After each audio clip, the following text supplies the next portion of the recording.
The On the Somewhere deal, an interesting question I have here is that I think I heard on a different podcast that you were making something between $20 and $37 per month as an affiliate, and that's obviously like great cash flow for the business or for you personally.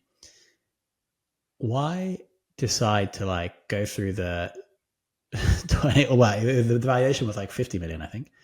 Why decide to go through this, take control, and be responsible for it when you had that cash, that nice flow of cash coming to you?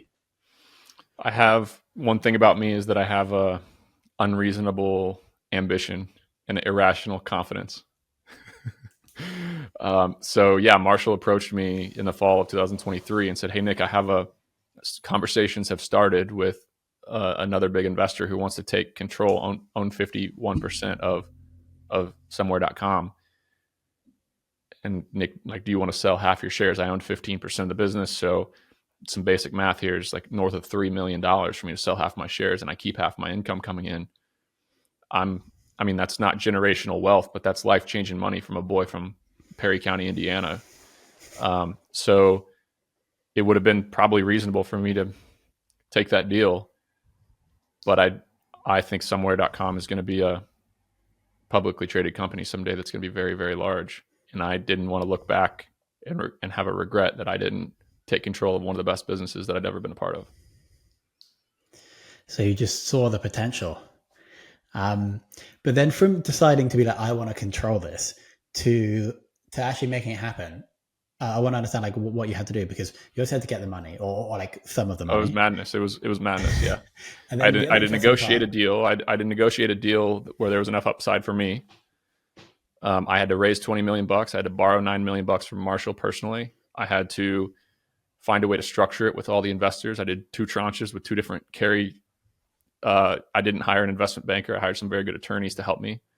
But yeah, it was an intense deal. And again, the pattern in my life is very clear at this point that like nobody is going to give a guy like me permission to do something like that. Oh, you're an influencer who tweets about storage, and you're going to go raise $20 million to buy a $50 million business. Are you mad? But I did it. And the other thing that I find interesting about that deal, I think, is that you also, at the time of like doing the deal, you brought in a CEO. Mm-hmm.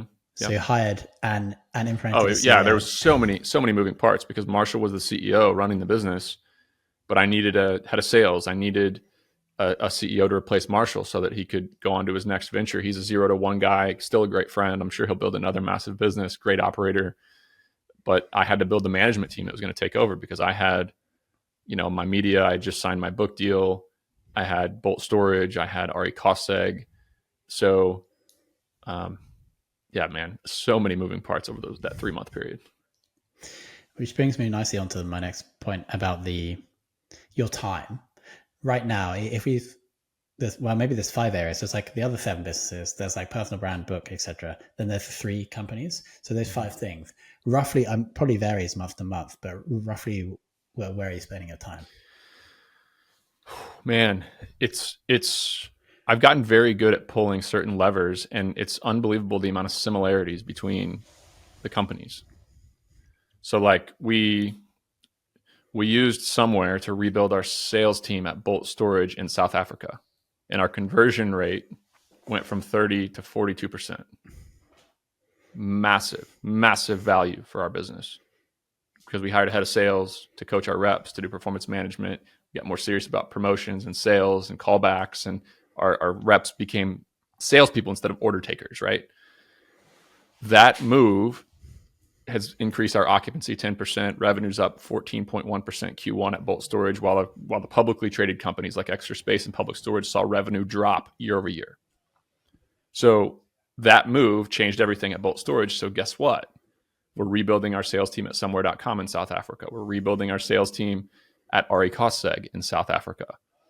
So we're making the same moves at all 3 companies. So yeah, it's fun running 3 companies. How my time is split, I would say 20% on my media and my brand, which fuels the business. I have a team there. I have a head of content, Colin. He's in the States, and he has 6 employees that work for him to run my personal brand, to run my newsletter, my Really? books, my 2 podcasts, my all of it that I have. Roughly, if you're happy to share, like the rough cost for that per month. 350K a year at least. It's Colin, Wow. who is paid very well, and then 6 folks in South Africa, Latin America, and the Philippines. Wow.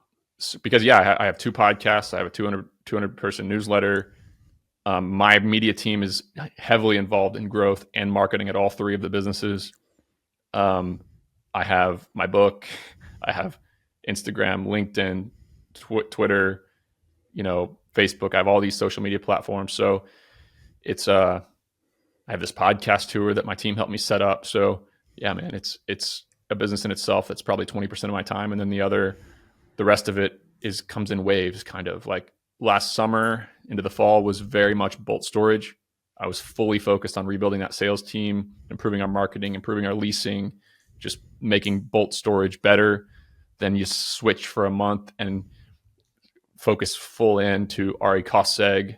Then you move over and you're finding the lowest hanging fruit in each branch of all businesses. But luckily I have some incredibly talented operators and people in these companies. So we can work together on figuring out what is the lowest hanging fruit for us to make the biggest impact in this business. And, I'm helping executing, I'm helping with the hiring, I'm helping with the strategy, but I'm not doing like any work. If that makes sense.